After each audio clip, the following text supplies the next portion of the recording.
Bismillah ar-Rahman ar-Rahim. Now with the main headlines.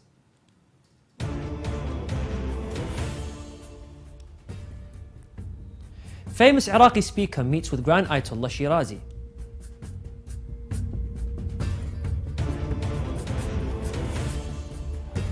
Imam Hussein Media Group concludes its second season of its international competition, the Shia Voice.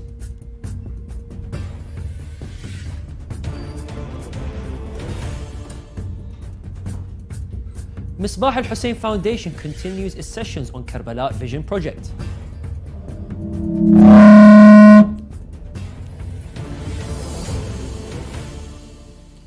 Insecurity in Nigeria claims lives of thousands of people, new reports reveal.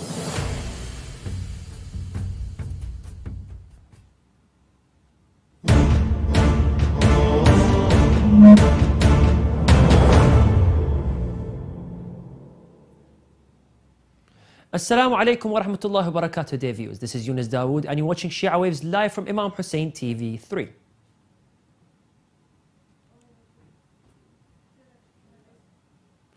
Hujjat al-Islam wal-Muslimin, Sayyid Ali al-Talaqani, a famous Iraqi speaker, met with Grand Ayatollah Sayyid Sadiq al-Shirazi, may Allah prolong his life, yesterday, the Sunday, May the 7th, at the residence of His Eminence in the holy city of Qom. Grand Ayatollah Shirazi pointed out in his meeting that this century is the century of Amir al-Mu'mineen Ali ibn Abi Talib alayhi salam, emphasizing the importance of telling a true history of the life of the Prophet and his way of governing. His Eminence also stressed the importance of spending time with the youth and using the Husseini pulpit to inform and guide the young generation. Hujjat al-Islam wal-Muslimin, Sayyid Ali al-Talaqani, is one of the prominent speakers of the Arab world, and millions of Arabic-speaking audiences, especially in Iraq, benefit from his lectures. Unlike traditional speakers, Sayyid Ali al-Talaqani is more in touch with the young generation, students and university professors, and adjusts the context of his lectures to meet the needs of the segments of society.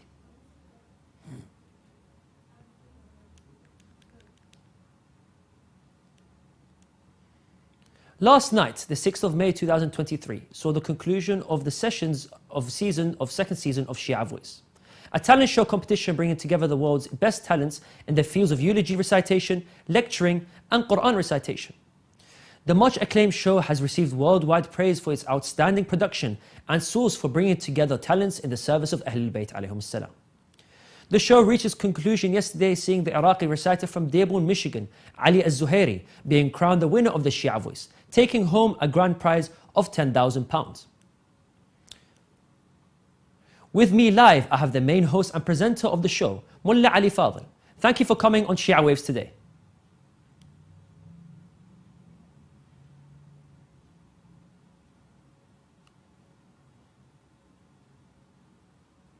Thank you very much, Mullah. Can you hear me? Sorry. Yes, I can hear you. Yes, okay. Yes. Assalamu alaikum, Mullah. How are you doing? I'm doing well, thank you. Alhamdulillah, alhamdulillah. The Shia Voice has seen audiences from all over the world engage in the show. What impact do you think the show will have on this future generations interested in the field of recitations? I think first and foremost, the fact that parents are very interested, and they've always been interested before Shia Voice, they've always been interested in allowing their children to be part of the path of the Ahlul Bayt alayhim salam. One of those paths is recitation, be it Quranic recitation, be it melodies or elegies or latmiyat as we call it. Now with the Shia Voice, it's given more of an impetus and inspiration for parents to say, you know what, I want my child to stand on that stage one day and to be able to show his talents and the way to connect to the Ahlul Bayt alayhim salam. So I think it's not because just a London audience, because it's now an international, much acclaimed competition, a lot of parents worldwide will get their children more involved in recitations. And when I say recitations, I mean getting involved and connecting with the Ahlul Bayt alayhim salam and ultimately Allah subhanahu wa ta'ala. Indeed. You know, this is arguably the biggest Shia production on television. Where do you see it growing and developing in the near future? I think one of the main things is that because the location of the competition is London, it's very easy for European contestants to come. And actually, we've seen contestants from America and Canada come. But the idea is to build the competition in different continents, so that more talents can be seen, more talents can be unearthed. Because Ali Zuhairi, for example, Shan and Rizwan, who won last year, these talents were around in their local centers, in their local areas. But now with the impact of Shia Voice, they're now world renowned.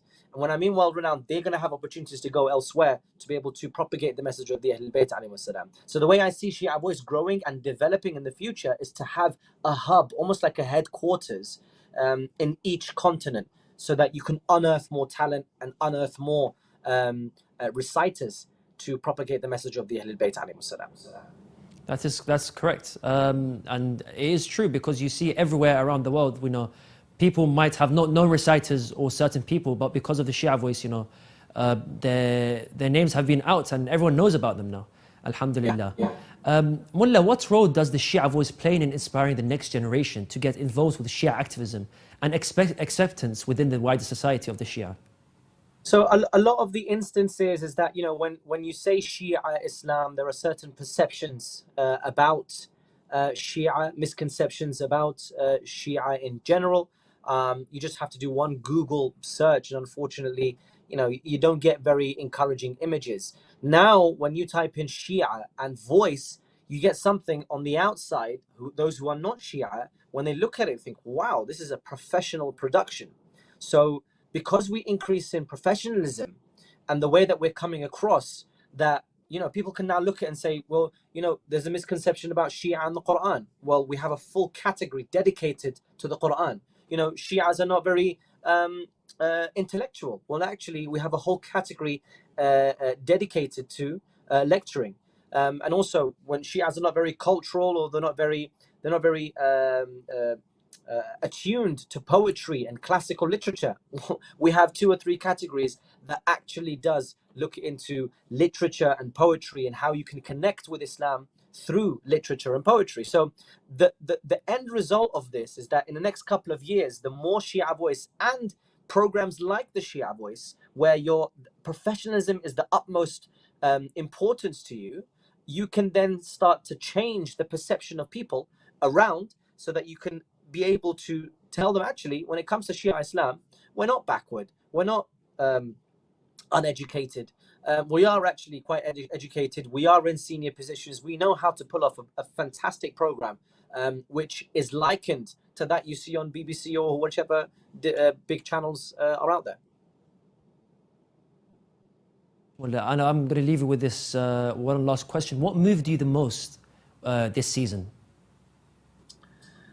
I think there's a lot of sincerity in the Shia Voice. A lot of contestants, when they come and take the stage, they're very, very humbled.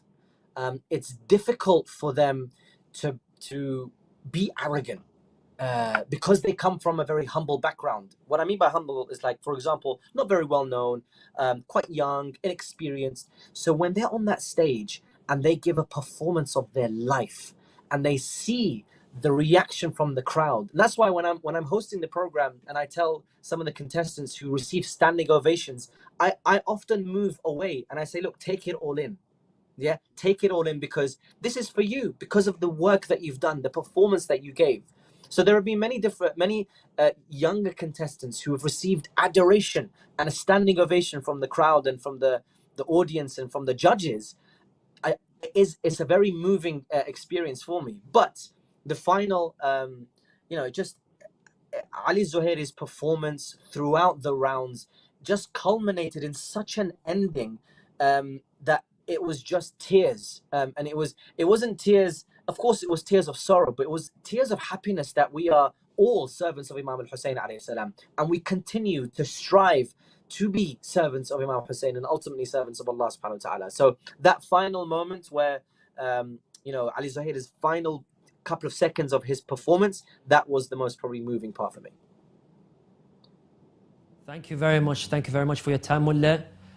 It's an honor speaking to you, and inshallah, many years of service in the service of Abu Abdullah al-Hussein. Thank you very much. Thank you. Thank you for your time. And that was Mullah Ali Fadl live from London, one of the hosts of Shia Voice. Misbah al-Hussein Foundation for Relief and Development in the holy city of Karbala has confirmed its commitment to achieving its major development project for the Arba'een pilgrimage, based on the visions of the Supreme Religious Authority, Grand Ayatollah Sayyid Sadiq al-Hussein al-Shirazi. The foundation has continued to hold its weekly meetings to discuss the work plans for the vision of Karbala, 50 million pilgrims during Arba'een project. The latest session focused on collecting information related to the number of pilgrims and services provided by the relevant departments to ensure a proper and safe pilgrimage. The meeting was attended by members of the foundation as well as experts in engineering and urban planning. The Misbah al-Hussein Foundation is one of the active centres affiliated with the Office of Grand Ayatollah Shirazi in the holy city of Karbala. The project has gained significant attention from local government authorities in the province and the capital, Baghdad. It is also worth mentioning that the meeting was chaired by Hujjat al-Islam wal-Muslimin, Sheikh Mustafa al-Muhammadi, the Secretary General of the foundation. Let us remind our respective viewers of today's headlines.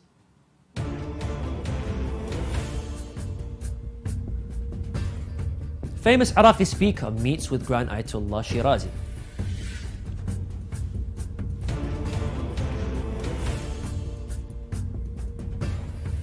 Imam Hussein Media Group concludes its second season of its international competition, the Shia Voice.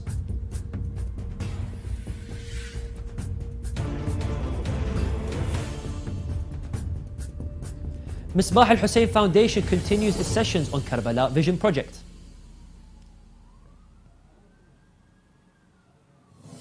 Also tonight,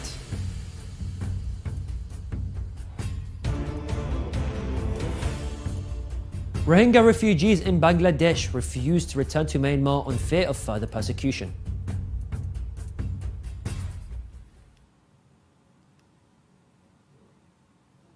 A new report has revealed that no fewer than 1,151 civilians and 79 security operatives were killed in the first quarter of 2023 in Nigeria. The report released by Nigerian Mourn, a violent incident tracking organization in Nigeria, has said that more than 658 abductions were recorded across the country within the period being examined. The report confirmed that 22.11%, amounting to at least 272 fatalities, were due to terrorist attacks by Boko Haram and other extremist groups operating in West Africa, pointing out that deaths based on political backgrounds such as recent elections was 7.72%, no fewer than 95 lives. According to the report, the banditry still tops causes of violence-related deaths in Nigeria with 29.27%, which amounts to 360 deaths. Confirming the rise in organized crime and deliberate killings, which constitutes about 10.8% and 13.65%, respectively, with at least 124 and 168 deaths each. Nigerian president repeatedly claims to have only reduced the activities of Boko Haram insurgents, but have defeated the terrorists, while the report indicated that there have been a dramatic rise in the activities of Boko Haram in recent times.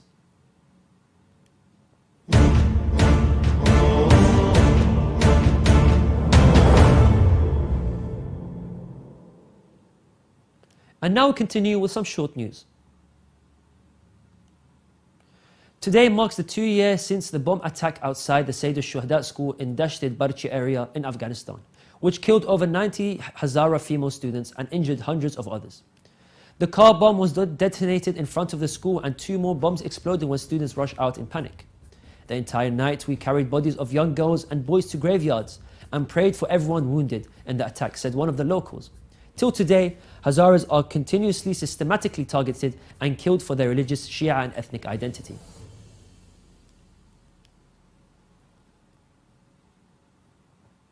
Pakistani media reported 2 deaths caused to the Congo virus in this country, adding that one of the victims was a 20-year-old pregnant Afghan woman, citing health sources in Pakistan.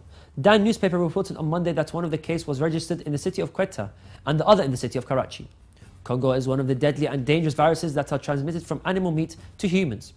According to medical findings, this virus resides in the body and the secretions of animals and usually does not cause the signs and symptoms in infected animals. The Secretary General of the Shia Holy Shrines in Iraq has revealed that today, Monday, that construction works are underway in a number of holy sites. The Secretary General said that these projects are launched in order to accommodate the increasing numbers of pilgrims from Iraq and other countries.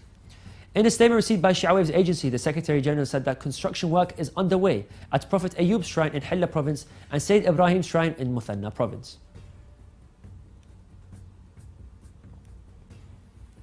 Around 3,000 students from various Iraqi universities took the graduation oath at the shrine of Abul Fadl al-Abbas alayhi salam this Friday afternoon as part of the graduation ceremony of Iraqi university students for the year of 2023.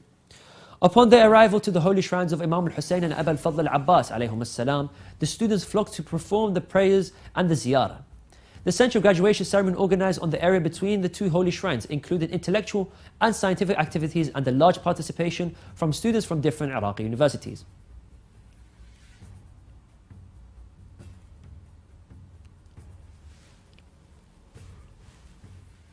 Shia youth in the Netherlands have created a weekly online program called 12ers, offering lessons in tafsir, Arabic, fiqh and aqeedah, conducted by Sheikh Rouhani. The lesson will take off coming Thursday, and the group began as an online community seeking Islamic knowledge and later expanded to host online events. The 12ers.nl website offers Shia Islamic literature that is scarcely available in the Netherlands. The program's popularity signals a growing demand for Islamic education among Shia youth in the Netherlands, reflecting their desire to deepen their understanding of their faith and